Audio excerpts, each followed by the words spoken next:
يا أيها الذين آمنوا لا تتخذوا اليهود والنصارى أولياء আল্লাহ পাক বলছেন যদি তোমরা ইহুদি নাসারাদেরকে বন্ধু হিসাবে গ্রহণ করো তোমরা বন্ধু রূপে গ্রহণ করো না, কারণ এই বিধর্মীরা বিধর্মীদের বন্ধু। আমার ভাইরা ওরা কত বড় বিধর্মী, ওরা কতটুকু ইসলামকে ঘৃণা করে শোনেন। শানের রিসালাতের মধ্যে পেয়েছিলাম একজন ইহুদিদের পাদ্রী, যার নাম ছিল জালবিব। এই জালবিব ইহুদিদের মধ্যে খুব জ্ঞানী একজন মানুষ ছিলেন। এই জালবিব জ্ঞানী একজন পণ্ডিত মানুষ, কিন্তু তিনি জানেন আখিরি নবী সাইয়্যিদুল কাওনাইন রাহমাতাল লিল আলামিন তিনি দুনিয়ার বুকে আগমন করেছেন। এই জালবিব তিনি নবীজির বায়োগ্রাফি লিখলেন। সুবহানাল্লাহ, একজন ইহুদি নবীজির বায়োগ্রাফি লিখলেন। নবীজি কেমন, নবীজি দেখতে কেমন, নবীজির শান কত, নবীজির মান কত, এইরকম তিনি একটা বায়োগ্রাফি নবীজির নামে লিখতে লাগলেন। তিনি লিখেও ফেললেন। একটা রুমের ভিতরে তিনি সর্বশেষ প্রবেশ করলেন।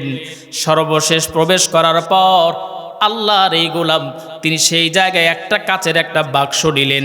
কাচের বাক্সের মধ্যে নবীজির এই পূর্ণ জীবনীটা তিনি লিখে ফেললেন। নবী দেখতে কেমন, নবীজির চলাফেরা কেমন, পূর্ণাঙ্গ লেখা তিনি কাচের মধ্যে বন্দী করে ফেললেন।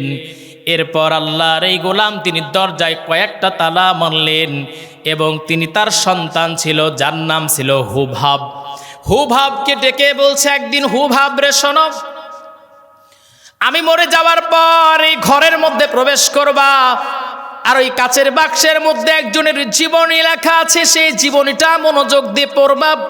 কিন্তু আমি বেঁচে থাকতে এই কাজটা কখনোই করতে যাবা না। কিন্তু পাগলের মনটা হলো চোরের মন, পুলিশ পুলিশ।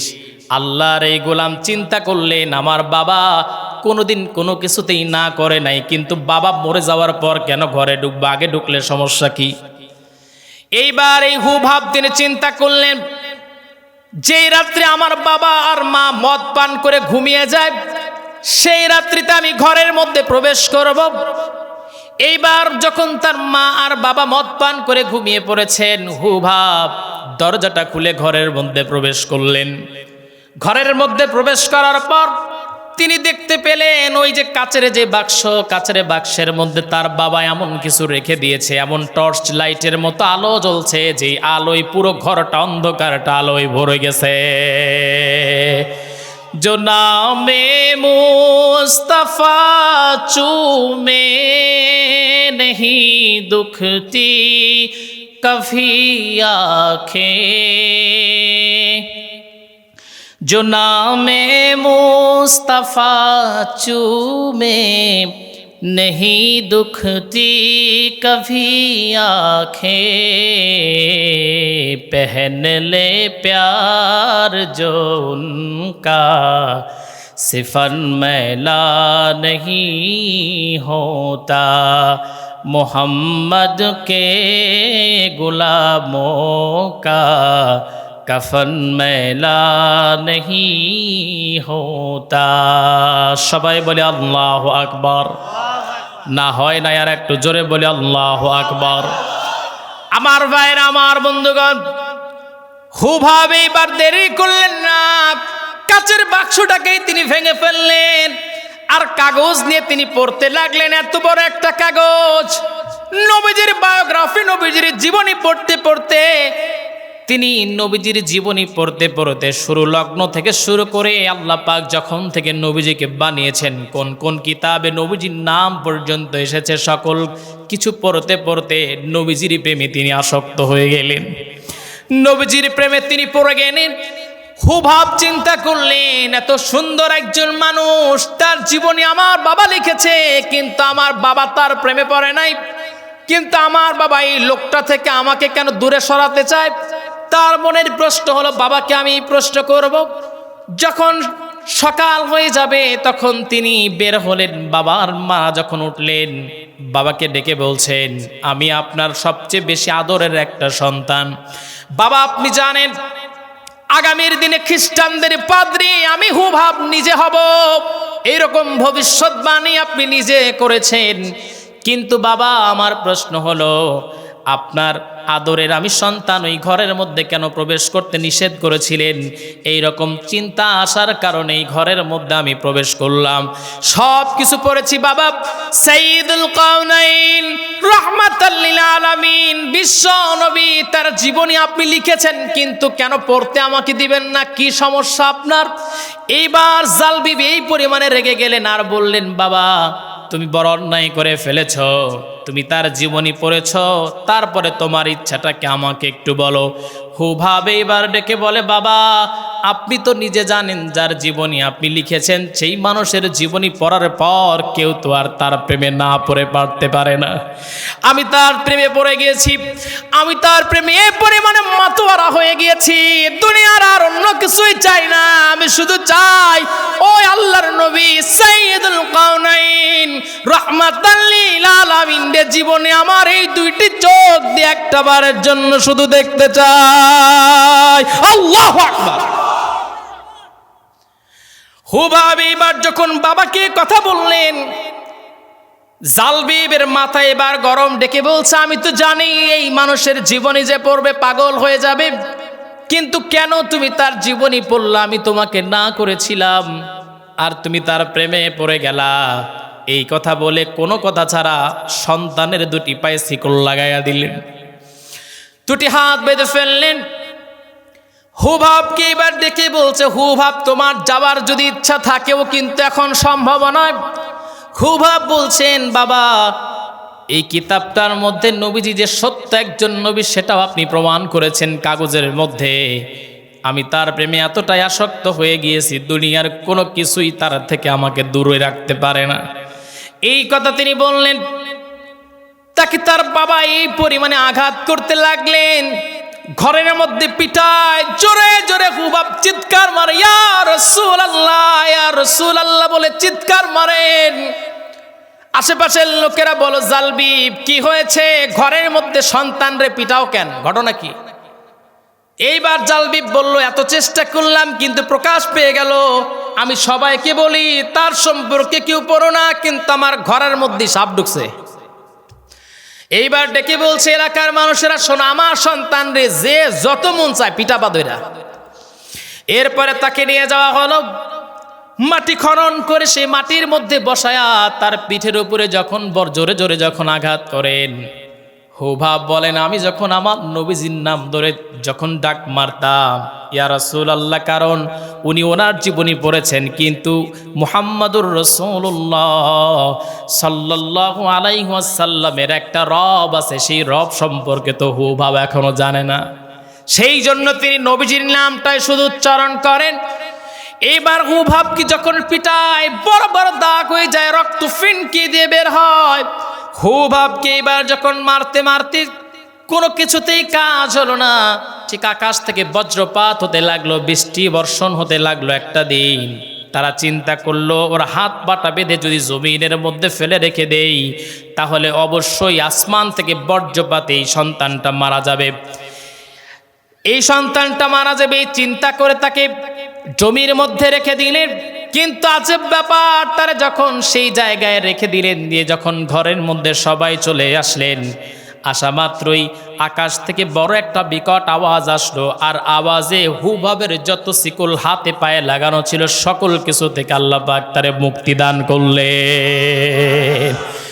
হুবহাব এইবার চিন্তা করে, কোন জায়গায় গেলে আমার নবীজিরা আমি পাবো জানি না। তিনি চিন্তা করতে লাগলেন, নবীজিরে কই পাবো, নবীজিরে কই পেলে আমার মনের শান্তি নিবারণ হবে, মনের কষ্ট নিবারণ হবে। আমার একজন বন্ধু আছেন মুআল্লিম, প্রতি বছর তিনি হজ করতে যান।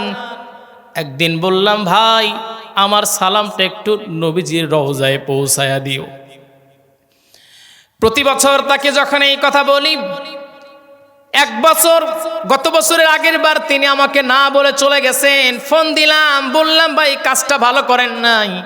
আমাকে বলে, সাব্বির তোমার একটা জনপ্রিয়তা কিছুটা হলেও আছে, এই জনপ্রিয়তাকে কাজে লাগায়া তুমি যদি মুআল্লিমের এই দলে নিযুক্ত হও তাহলে প্রতি বছর তুমিও যেতে পারবা। আমি বললাম ভাই প্রতি বছর যাওয়ার দরকার নাই, জীবনে একটা বার নবীজির রওজার পাশে যদি আল্লাহ দাঁড়ানোর তৌফিক দিয়ে দেয়, মনের যত কষ্ট আছে একবারেই মিটায় আসবো। প্রতি বছর সালাম পৌঁছায়া দেয়, আপনারাও দেন, কিন্তু মনের কষ্টটা নিবারণ হয় না। এই জন্য আল্লাহর কাছে বলি, হে আমাদের মালিক, দুনিয়ার কারো কাছে চাই না, জীবনে একটা বারের জন্য বলে মক্কা মদিনার মুসাফির না বানায়া কবরের আমাদের ডাক দিও না। সবাই বলেন আল্লাহুম্মা আমিন। আমার ভাইরা, আমার বন্ধুগণ, হুভাব বলেন কোন জায়গায় গেলে আমি আমার নবীজির দেখা পাবো? নবীজির দেখা পাওয়া দরকার। রওনা দিয়ে দিলেন হুভাব। 80 মাইল দূরে ছিল তার সেই জায়গা থেকে নবীজির বাড়িটা। মদিনা এবং তার বাড়ির দূরত্ব মাঝখানে 80 মাইলের দূরত্ব ছিল। যেহেতু তার মনের তামান্না ছিল এমন নবীজির সঙ্গে দেখা তিনি করবেন, তিনি যখন রওনা দিয়েছেন, শূন্য কেটে আল্লাহ রাব্বুল আলামিন জমিনটাকে সংকীর্ণ করলেন, 8 মাইল করে দিলেন। জোরে কোন সুবহানাল্লাহ। আমার ভাইরা, আমার বন্ধুগণ, দেহের সঙ্গে কাদা, দেহের সঙ্গে রক্তের ছাপ। তিনি গিয়ে একটা বাড়িতে বাড়ির উঠোনে গিয়ে পড়ে গিয়েছেন। সেই বাড়িটা ছিল সালমান ফার্সি রাদিয়াল্লাহু তাআলা আনহুর। জোরে কোন সুবহানাল্লাহ। সালমান ফার্সি রাদিয়াল্লাহু তাআলা আনহুর সামনে যখন তিনি পড়েছেন, এইবার হুভাব ডেকে বলেন, আপনার চেহারা ওই যে কাগজে পড়েছিলাম তার সঙ্গে তো মেলে। আপনি কি সেই নবী মুহাম্মাদুর রাসূলুল্লাহ নাকি? সালমান ফার্সি ডেকে বলেন, কে তুমি? তোমার চিনি না, কিন্তু শোনো, আমাকে তুমি নবী মনে করছো, আমি নবী নই, কিন্তু আমি নবীর একজন সাহাবী। তোমার নাম কি, কোথা থেকে আসছো? হুভাব বললেন, আমার কষ্টের কথা আমি আপনারে বলবো না, আমার যত কষ্টের কথা আমি আমার নবীজিরে বলতে চাই। হযরতে সালমান ফার্সি বলেন, আমি নবীজির কাছে নিয়ে গেলাম। নবীজির পাশে যখনই নিয়ে গেলাম, সালমান ফার্সি নবীজির সামনে গিয়ে বসলেন। আমার নবী ডেকে বলেন, সালমান রে, কারে ধরে নিয়ে আসছো? যার দেখে বেতের আঘাত, যার দেখে রক্ত বের হয়েছে, কাদা তার দেহের সঙ্গে লেগে গেছে, কারে ধরে নিয়ে আসছো? সালমান ফার্সির কাছে থাকা নবীজির সামনে বসা হুভাব ডেকে বলেন, নবীজি আপনি কথা না বলে একটু আমার সামনে একটু বসে থাকেন। আল্লাহর নবীকে তিনি বললেন, নবীজি আপনি কথা বলবেন না, আপনি একটু বসেন, আমি আপনার চেহারাখানা দেখতে চাই। হুভাব বলেন, আমি নবীজির চেহারার দিকে তাকাতে লাগলাম, আর আমার মনে হলো আমার বাবা জালবিব যেই ঘটনাটা লিখেছেন নবীজিকে নিয়া, নবীজির যে বায়োগ্রাফি লিখেছেন, আমার মনটা বলল একটুকু এলোমেলো তিনি দেখেন নাই, বরঞ্চ আমার ওই লেখনের চাইতে, আমার কল্পনার চাইতে আমার নবীজি বেশি সুন্দর। এই জন্য কবি বলেন, ইয়া সাহিবাল জামালি ওয়া ইয়া সাইয়্যিদাল বাশার মিন ওয়াজহিকাল মুনিরি লাকাদ নাওয়ারাল কমর। কবি বলেন, ইয়া সাহিবাল জামালি, হে দুনিয়ার সবচেয়ে সুন্দর মানুষ, ওয়া ইয়া সাইয়্যিদাল বাশার, দুনিয়ার শ্রেষ্ঠ মানবের সম্রাট, মিন ওয়াজহিকাল মুনিরি লাকাদ নাওয়ারাল কমর, তোমার চেহারা থেকে চাঁদ আলো পেয়ে আলোকিত হয়ে গেছে। আল্লাহু আকবার। ইনওয়া খুকাবর না কোই নসরফ হি नहीं है, सरतार तुम्हारा रुपए ज़ेबा नजरा, या रब दिखा दिया की सब जलवाए हदी,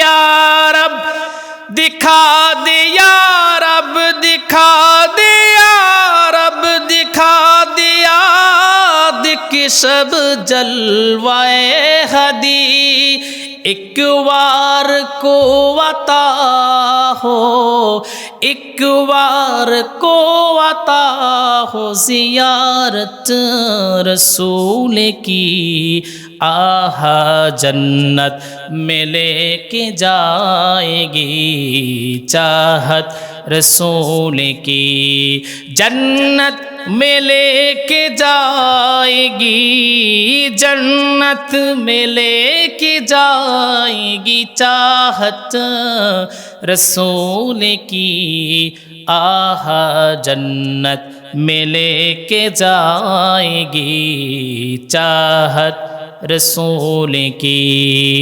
সবাই একটা আওয়াজ দিয়ে বলেন আল্লাহু আকবার। নারা একটু জোরে বলেন আল্লাহু আকবার।